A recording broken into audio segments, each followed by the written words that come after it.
ನಾಡಿದ್ದು ಅಂದ್ರೆ ಮಾರ್ಚ್ 17ರಂದು ಪವರ್ ಸ್ಟಾರ್ ಪುನೀತ್ ಬರ್ತ್ಡೇ ಇದೆ. ಇದಕ್ಕೂ ಮುನ್ನವೇ ಅಭಿಮಾನಿಗಳಿಗೆ ಬಿಗ್ ಗಿಫ್ಟ್ ಸಿಕ್ಕಿದೆ. ಇಂದು ರಾಜ್ಯದಾದ್ಯಂತ 150ಕ್ಕೂ ಹೆಚ್ಚು ಥಿಯೇಟರ್ಗಳಲ್ಲಿ ಜಾಕಿ ಚಲನಚಿತ್ರ ರಿಲೀಸ್ ಆಗಿದೆ. ಬೆಂಗಳೂರಿನ ಮಾಗಡಿ ರಸ್ತೆಯ ಪ್ರಸನ್ನ ಚಿತ್ರಮಂದಿರದಲ್ಲಿ ಬೆಳಗ್ಗೆ 4:30ಕ್ಕೆ ಇವತ್ತು ಶೋ ಆರಂಭ ಆಯಿತು. ನೂರಾರು ಅಭಿಮಾನಿಗಳು ಕಿಕ್ಕಿರಿದು ಸೇರಿದರು. ಕೇಕ್ ಕತ್ತರಿಸಿ ಅಪ್ಪುಪರ ಜೈಕಾರ ಕೂಗಿತು.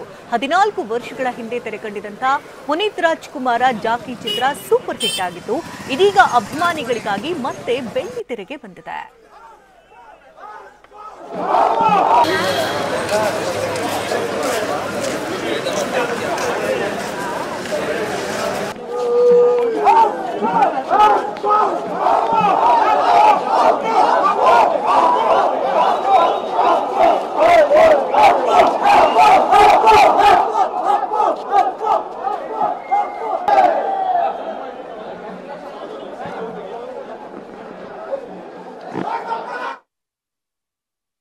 ನಾವು ಏನು ಹೇಳೋಕ್ಕಾಯ್ತಾ ಸರ್, ನಮಗೇನು ಖುಷಿ. ನಮ್ಮ ಯಜಮಾನ್ರನ್ನ ಸ್ಕ್ರೀನ್ ಮೇಲೆ ಹೋಗ್ಬಿಟ್ಟು ಯಾವಾಗ ನೋಡ್ತೀವಿ ಅಂದ್ಬಿಟ್ಟು ಅದರ ಖುಷಿ ಐತೆ ಸರ್. ನಮ್ಮ ಯಜಮಾನ್ರ ಯಾವಾಗ ನೋಡ್ತೀವಿ ಅಂತ ಆ ಥರ ಕಣ್ತುಂಬ ಅನಿಸ್ತದೆ. ನಮ್ಗೆ ಏನು ಇದು 14 ವರ್ಷದ ಪಿಕ್ಚರ್ ಅನಿಸ್ತಾ ಇಲ್ಲ, ಹೊಸ ಪಿಕ್ಚರ್ ಅಂತ ಅನಿಸ್ತಾ ಇದೆ ಸರ್. ನಮಗೆ ಹೊಸ ಪಿಕ್ಚರ್ ನಾವು ನೋಡ್ತಾ ಇದೀವಿ ಅಂತ ಅನಿಸ್ತೈತೆ. ನೋಡಿ, ಇವಾಗ ಕೇಕಲ್ಲೇ ಕಟ್ ಮಾಡೋದು, ಅಭಿಮಾನಿಗಳ ಕೇಕಲ್ಲೇ ಕಟ್ ಮಾಡೋದು, ಏನೋ ಒಂದು ಖುಷಿ ಐತೆ ಸರ್. ನಮಗೆ ನಮ್ಮ ಯಜಮಾನ್ರು ಎಲ್ಲೂ ಹೋಗಿಲ್ಲ, ನಮ್ಮ ಜೊತೆಲೇ ಇದ್ದಾರೆ.